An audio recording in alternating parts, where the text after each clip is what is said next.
Salut à tous! Énième vidéo pour démonter l'imposture Ruffin. Et pour cela, je vous propose deux interventions de ce dernier, diffusées à quelques heures d'intervalle, dimanche dernier, 2 décembre 2018. Macron démission, c'est proclamé en chœur sur tous les ronds-points. Macron démission, c'est inscrit au feutre sur des milliers de gilets. Macron démission, c'est réclamé par des pétitions. Cette exigence de notre peuple, c'est mon mandat, c'est ma mission. Je viens la relayer ici devant l'Élysée. Que disent les Français que j'ai rencontrés? Que M. Emmanuel Macron doit maintenant partir. Monsieur Ruffin, vous dites le dialogue s'est terminé puisque vous demandez aujourd'hui cet après-midi la démission d'Emmanuel Macron. Moi, j'ai pas demandé la démission d'Emmanuel Macron cet après-midi. On a mal compris alors. Ah oui, tout à fait. Vous ne demandez pas la démission d'Emmanuel Macron ce soir. Non, alors moi, ce que je dis, c'est qu'aujourd'hui... Voilà, c'est tellement surréaliste que je sais même pas comment commenter ça.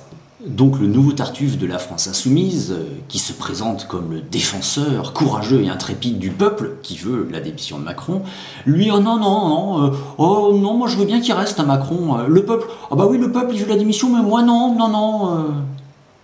Alors pour ceux qui croient encore que Ruffin est le porte-parole du petit peuple, je vais leur rappeler qui est vraiment ce triste personnage. Premièrement, et ça devrait quand même vous mettre la puce à l'oreille, son film Merci Patron a reçu le César du meilleur documentaire. Franchement, entre nous, vous pensez vraiment que l'Académie des Césars est un organisme subversif? Vous croyez sérieusement que cette association, relayée à mort par les médias de masse, ne dépend pas du pouvoir? Deuxièmement, ce type essaye de vous faire croire que Macron est responsable de ce qui se passe en France. Mais Macron, c'est qu'une marionnette de l'Union européenne. Or, Ruffin, et je l'ai montré dans d'autres vidéos, a retourné sa veste sur le sujet pour devenir député.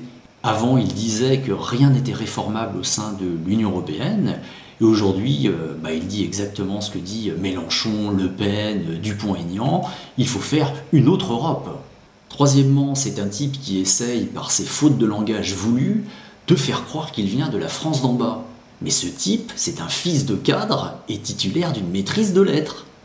Quatrièmement, il a essayé de faire croire, et ça a été beaucoup relayé par les médias de masse, qu'il démissionnerait de son poste de député si un certain pourcentage du peuple le lui demandait.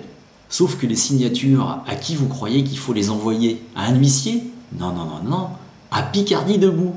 Les mecs, ils sont jugés partis, et ils essayent de vous faire croire qu'ils vont vous dire si le peuple veut le faire démissionner.